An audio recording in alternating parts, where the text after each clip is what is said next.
1140 The Fan. Talkin' Money! And we're back. It's Talkin' Money with Jeff Tarbell. That's my name. Don't. Is this your new rhythm, Jeff? Yeah. This is new. Hey, John, not me, John, screwed up our quiz questions so badly Yes, that just we're gonna reread it. Make it easier too. Just give us like 3 and pick one type thing. Okay. So, luxury hotels. Okay. There's 3 top luxury hotels based on this USA Today report by Business Travel. Okay. Of the 3, what has the top rated score? The 3 are St. Regis Luxury Collection, Waldorf Astoria, and Ritz-Carlton. The brands. So it's not the location. So one of those, out of those 3, which one is the number 1 luxury hotel? 339-1140, 1-800-920-1140. We've got some Nakoma Golf if you'd like to golf, and we have some 4-packs of the Sacramento Beautiful Mountain course Lions. up there. Going up there in 2 weeks. Okay, so I've got all kinds of stuff. Off the text line, Jeff, do existing lenders actually want to refinance the loans if they get less interest? I get that question all the time. Why would they refinance me if I'm paying 6 and I only want to pay 3? Because 99% of the time, the lender who's collecting your payment doesn't own your loan. They're not getting the interest. They're just getting a service fee for collecting it. So that money is not theirs. The gentleman who called, Jeff, who called from Woodland, that bank does own that mortgage. They are getting that interest, and I'm sure they don't want to lose their rate. So there's a difference, see? Yeah. So, but most of the times the lenders collect a fee. They earn money for refinancing you. So they do it. Interesting enough, I've got a couple calls this week, and we were talking about people that still have rates in the 6% range. I know. Where'd they come from? I don't. Where have they been? Jeff, what are your thoughts on the government use of eminent domain powers to acquire distressed residential? That is a major crock of no good. And if that happens, and the backlash has already overwhelmed that program a little bit. I don't think it will come to fruition. It was nothing more than a money grab by the company that was promoting it, in my mind, and the local governments who are encouraging it. So I don't think it's going to occur.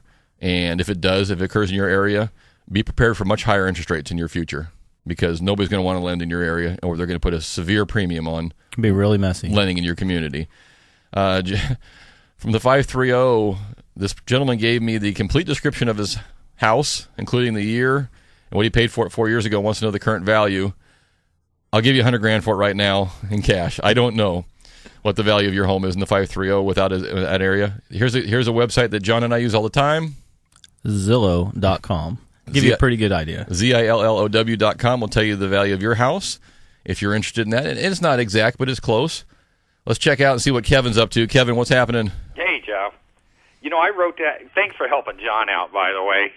The way he phrased the questions, it was like I was back at Sac State taking a test, and then I raised my hand and asked the teacher, well, these questions are kind of tough to figure out. She goes, well, I'm a lawyer. I got to be honest with you, I'm a lawyer. Hey, Ritz-Carlton. I wrote it down before you even gave me the top 3, even though I might not be right. No, Ritz-Carlton is not correct, but that would have been my guess also. But that is not correct. So go ahead, Kevin. What else you got going on? Well, I got a scenario. I just did some fence for a guy, and I told him about, I'm anybody out there, and I'm not just trying to pump Jeff up today, but anybody out there, my God, if you're, like you just said, 6%, I was at 5.6.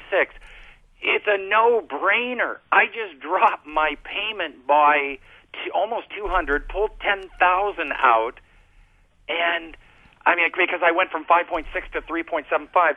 But I have a customer. They're telling me, Jeff, this is their scenario. Tell me and I think you've already given some good information this morning that maybe I can pass on to them. Their first is with B of A. Their second is with schools. They're underwater, probably about $75,000. It's a turnkey home. 2 great jobs. They both have a very secure, great jobs. They went to, schools.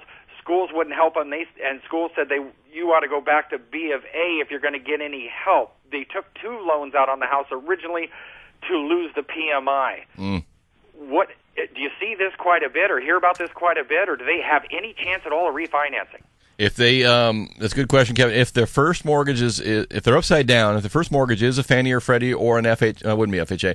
Fannie or Freddie loan, yes, they can refinance even if they're upside down, and more than likely schools will cooperate and subordinate their second. If it's not a Fannie or Freddie loan, they'd have to go to B of A and get B of A to rewrite the mortgage, which would be like rewriting the Bible. It ain't going to happen. So that's very difficult to do. So I would check with them, Kevin. I'm going to put Kevin on hold there. Kevin, I would check with them and see if they got Fannie or Freddie. You can look it up. You can just Google it. Does Fannie Mae own my loan? Does Freddie Mac own my loan? And if they do, then get started on it, and probably not with B of A. They're, quite frankly, they're a little bit slow and behind. So find somebody else there if you can. Let's go to James. James, welcome to Talkin' Money. How you doing? Hello, James. I had a similar question. My wife and I both have great credit. We have good jobs, but we're about $200,000 underwater on the house itself. Uh-huh.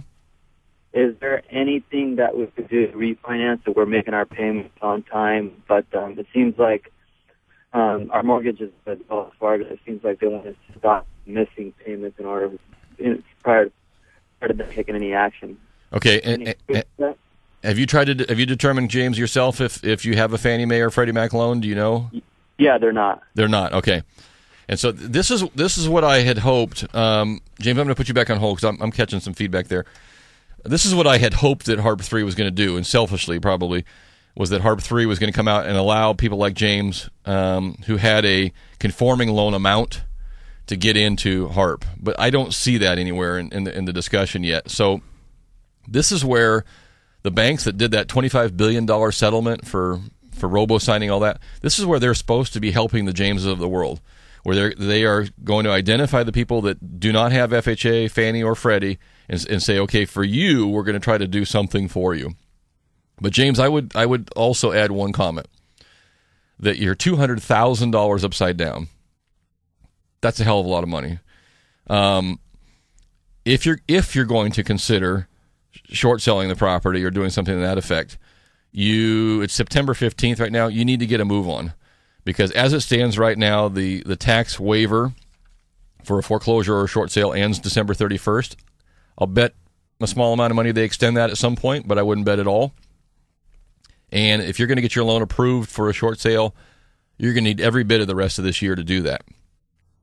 And I would probably, in your case, give some serious consideration to discussing that with a realtor and with Wells Fargo, if they're not going to rewrite your mortgage and if it's causing you a hardship. If the payment's fine and you can make it, you just want to get a lower rate, then stay there and make the payment. Yeah. You got to live somewhere.